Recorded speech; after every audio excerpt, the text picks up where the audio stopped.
आज इंडिया गठबंधन के 31 मेंबर राष्ट्रपति जी से हम मिले और मणिपुर में जो घटनाएं घट रही है उसके बारे में जो वहां एक इंडिया गठबंधन के लोग 21 लोग डेलीगेशन में गए थे। हर पार्टी के नेता लोग उसमें शामिल हुए। वो खुद ही आंखों से जो वहां की स्थिति को देखे हैं वो पूरा हमारे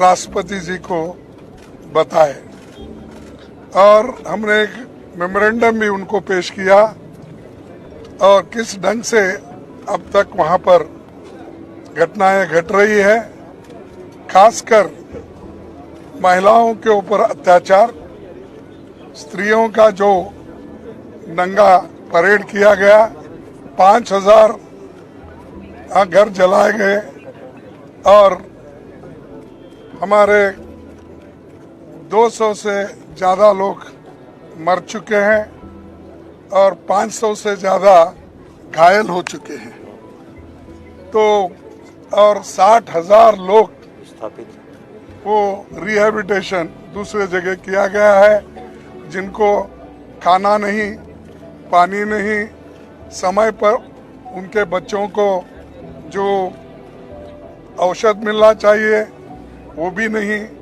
बीमार लोगों के लिए कोई व्यवस्था नहीं। ऐसी परिस्थिति में वहाँ लोग रह रहे हैं। तो इसीलिए हम राष्ट्रपति का ध्यान खींचने के लिए हम सभी मिले। उन्होंने कहा ये जो आपका मेमोरेंडम है मैं इसके बारे में सोचूंगी, ऐसा उन्होंने आश्वासन दिया है।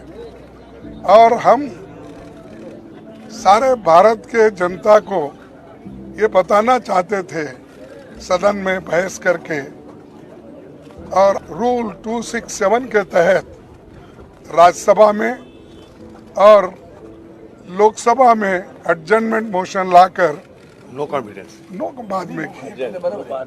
तो लोकसभा में एडजर्नमेंट मोशन और राज्यसभा में 267 ये हम बार बार लाते गए और राज्यसभा में तो कम से कम 65 लोग रोज 267 में नोटिस देते थे, लेकिन उसको सरकार रिजेक्ट करती थी, बोलने नहीं देती थी।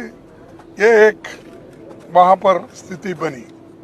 और दूसरा, लोकसभा में जब एडजर्नमेंट मोशन देख कर थक गए थे तो आखिरी में अपनी बात रखने के लिए उन्होंने नो कॉन्फिडेंस मोशन मूव किया गया है और वो आज लेना था, लेकिन ये आखिरी में रखकर ये भी उन्होंने तय कर लिया है कि 8-9 2 दिन इसका बहस चले, फिर 1 दिन रिप्लाई दिए और हाउस एडजर्न हो जाएगा।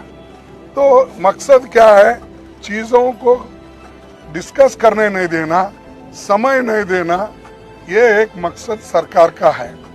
और आखिरी में वो रिप्लाई देकर चले जाएंगे। तो हम इसीलिए हम चाहते थे कि जल्द से जल्द उसको चर्चा में लाना चाहते थे, ताकि हम उसको फिर काउंटर रिप्लाई और हमारे पास जो भी इंफॉर्मेशन है वो शेयर करना चाहते। वो भी मौका हमको मिलने वाला नहीं है, ऐसा मुझे दिख रहा है। अब राज्यसभा में भी बार बार हम उठा रहे, वहां पर भी यही स्थिति है, हमको बोलने नहीं दे रहे। यहाँ तक कि मेरे माइक को उठते ही ऑफ कर देते हैं। अपोजिशन पार्टी के लीडर को जितना रूलिंग पार्टी के लीडर को महत्व देते हैं, हाउस ऑफ द लीडर को, उतना ही हमको महत्व देते हैं। ये आश्वासन हमारे चेयरमैन साहब ने हमको दिया था हाउस में कहा था, लेकिन मुझे मालूम नहीं हो रहा क्यों कि हम जब उठते हैं वो तो आप बोलिए बोलते हैं 2 मिनट में मेरा बाइक बंद 2 मिनट नहीं 2 सेकंड में मेरा माइक बंद होता है।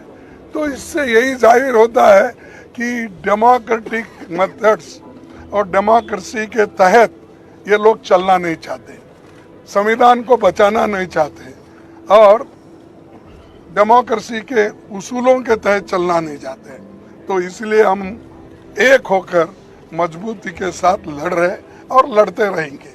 और दूसरी बात भी हम वहाँ पर बताए, जो वहाँ पर सरकारी मुझे कहाँ से वहाँ पर वेपन आ रहे, मुझे हमारे ललन सिंह साहब ने बताया कि जो वहाँ पर हजारों